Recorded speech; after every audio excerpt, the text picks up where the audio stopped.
И така хора, аз на по-мине ще ви покажа няколко комбота. Да започваме с първото, което аз наричам как да играеш Ра в първия си ход. Така, опонентът ти, седно да кажем, че има 4000 точка, защото е играл черния магиосник с Dark Magician Curtain. И ръката ми е следната. Имам Schwarzschild Elimi Дракон, Крилатия дракон на Ра, Monster Reborn, Red Eyes и General Warlord.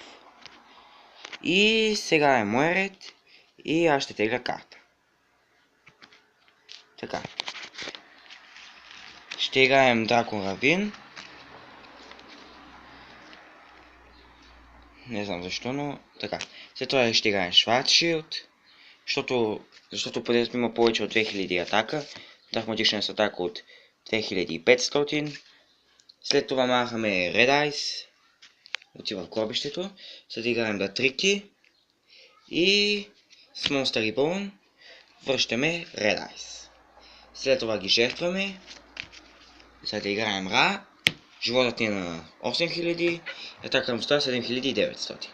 Ако го нападнем, GG. Не знам защо добави Дракон Равин, беше безполезно. Но това е за първото комбо, следва второто комбо, което наричам екипиращ Equipping Disaster. Сега, ако екипираме Echo Fools и Dark Shackles, чудовището е като статуя, само дето можеш да го жертваш. И ще губиш, и опонентът ти губи по 1000 точки на всяка твоя Standby Phase. Третото комбо е много лесно. Хем намаля. Същата ситуация. Dark Magician. Ръката ми този път е 4 карти.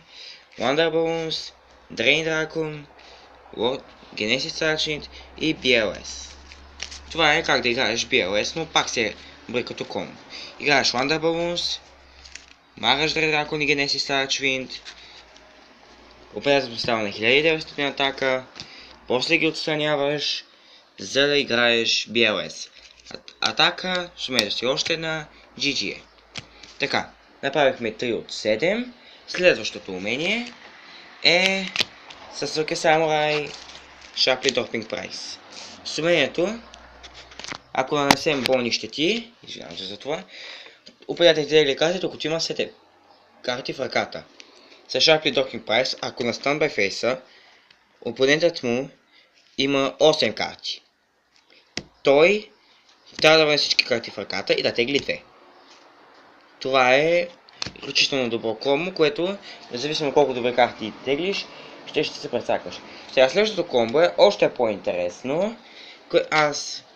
Това е малко по-бърн Това е Уро, 2 Раби Дракона, Monster Reborn, Nether Дракон и Дракон Рабин. Това е как да играеш Уро и да го победиш. Така, той е играл пак черния магиосник с Dark Magician Curtain и има 4000 точки. Но е играл 2 Tremendous Fire. И имам 6000. Сега сигурно си казвате, за да играеш Уро ти трябва мазолея на императора и да платиш 2000. Да, ама ако тук бяхме играли 4000, нямаше да можеш да го играш, защото ще имаш 2000. И така. Първо играеш Дракон Равин. С умението махаш един от Nether Драконът пак, за да пратиш Tempest. Това комбо е баннато, проклятие. Той първото беше баннато, но се тая. И сега. Играеш Monster Reborn, за да върнеш Nether Дракон. След това си отиват двата Рапи Дракона за Tempest. След това се жертват за Уро и Суро директно и това е победа. Сега. Казахме, още 2 останаха. Това е по-точно като банищ комбо. Като имаш Даиза, имаш и Капан. И така, Даиза печели по 300 атака за всяка останалата игра карта. Аз да речем, че имам 20.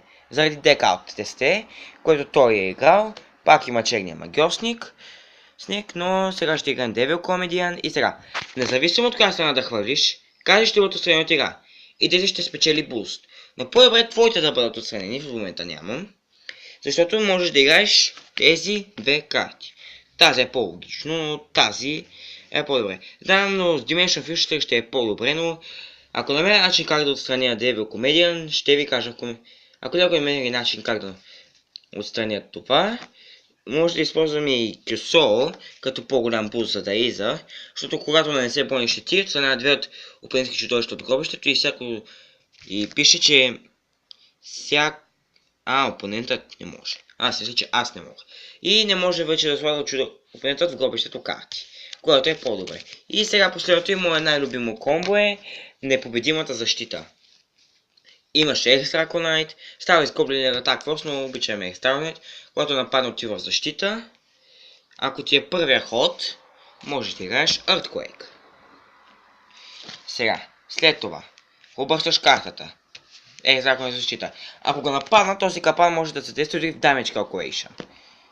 И атаката му става 2500, но щетата му ще се покачи с атаката. Следователно същината му ще стане 3700, почти непробиваемо. Ако екипираш Reptilian Sangър и Mortingen Escape, което също е комбо, не само че Reptilian Sangър ще усили не само защитата му, но Mortingen Escape го прави почти неунищожим. Това е едно от най-силните комбота, които аз съм откривал. Или някой друг. Не знам, но мисля, че аз съм го открил. Това е за сега от мене и до следващото видео.